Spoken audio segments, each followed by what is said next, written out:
Welcome to another episode of The Modern Classroom, everyone. I'm your host, Socheta, and today we are diving into a topic that has fundamentally changed the landscape of education over the last few years. We are on episode 36, and I couldn't be more excited to have a special guest with us today. Joining me in the studio is Mr. Saroon, a veteran educator and a specialist in digital learning strategies. Welcome to the show, Saroon. Thank you so much for having me, Suchata. It is truly a pleasure to be here. It feels like just yesterday we were all scrambling to figure out how to open a Zoom link, and now here we are, talking about the long-term effectiveness of these models. Oh, don't remind me of the technical glitches. It was a wild time, but that actually leads us perfectly into our theme. We've moved past the emergency remote teaching phase. We are now in a world where hybrid and HyFlex models are becoming the standard. For our listeners who might be a bit confused, could you clarify the difference between the two? That is a great place to start. Many people use the terms interchangeably, but they are quite distinct. Hybrid learning, or blended learning, usually means a mix of in-person and online activities, where the whole class follows the same schedule. For instance, you might meet in the classroom on Monday and do an online lab on Wednesday. HyFlex, on the other hand, is a bit of a different beast.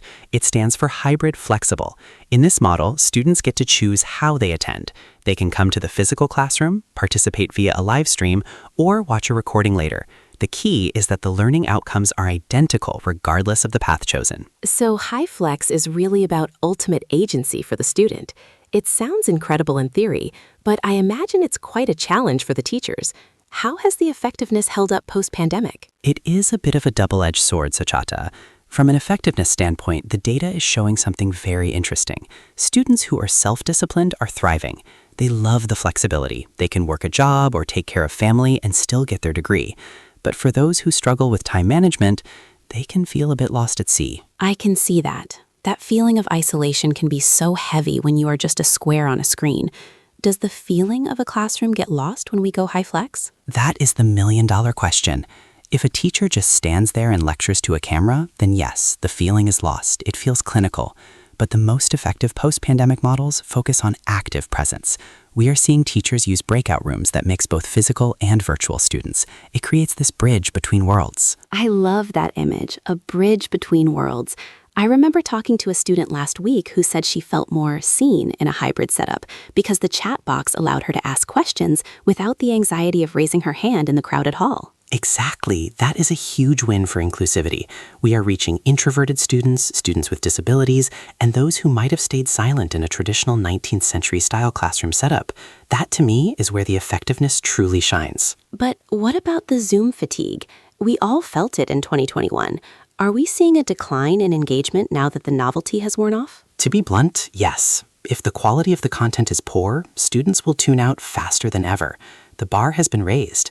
In the post-pandemic era, effectiveness isn't just about the technology working. It's about the pedagogy being engaging enough to compete with the distractions of home. So it's not the model that's failing, it's how we adapt our teaching to it. Mr. Saroon, what would you say to the skeptics who think we should just go back to 100% in person and leave the screens behind? I would say that the genie is out of the bottle. We can't go back because the world has changed. Our workplaces are hybrid, our social lives are hybrid. If we don't teach students how to navigate these digital and physical spaces simultaneously, we are doing them a disservice. That's a powerful point. We are preparing them for the actual future, not a nostalgic version of the past.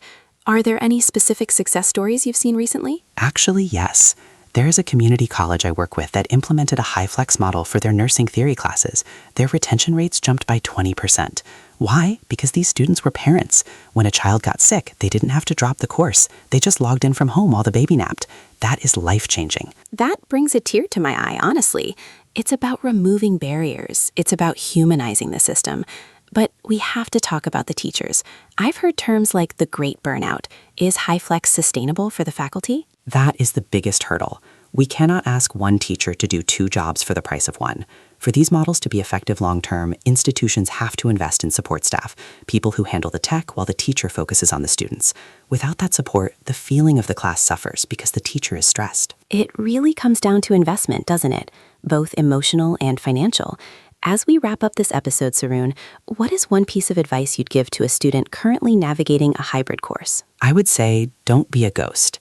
Even if you are behind a screen, turn your camera on when you can. Use the chat and reach out to your peers. The effectiveness of your learning is directly tied to the connections you make. Technology is just the tool. The relationship is the foundation. Warmly. Technology is the tool, the relationship is the foundation. I think that is the perfect note to end on. Mr. Saroon, thank you so much for your insights today. You've given us a lot to think about the future of our classrooms. It was an absolute pleasure, Sucheta. Keep up the great work with this series. And to our listeners, thank you for tuning in to episode 36. We hope you're feeling inspired about the possibilities of hybrid learning. Join us next week as we explore the role of AI in grading. Until then, stay curious and keep learning. Stay connected. Goodbye.